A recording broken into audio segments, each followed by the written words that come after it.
In today's tutorial, I'm going to show you how to install a microphone onto your Toshiba laptop, tablet, or desktop computer.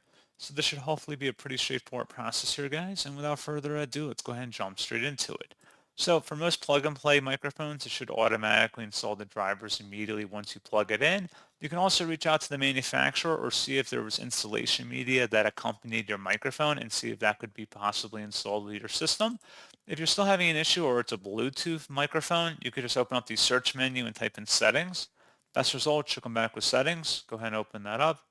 On the left panel, select system. And then on the right side, you want to go down and select sound.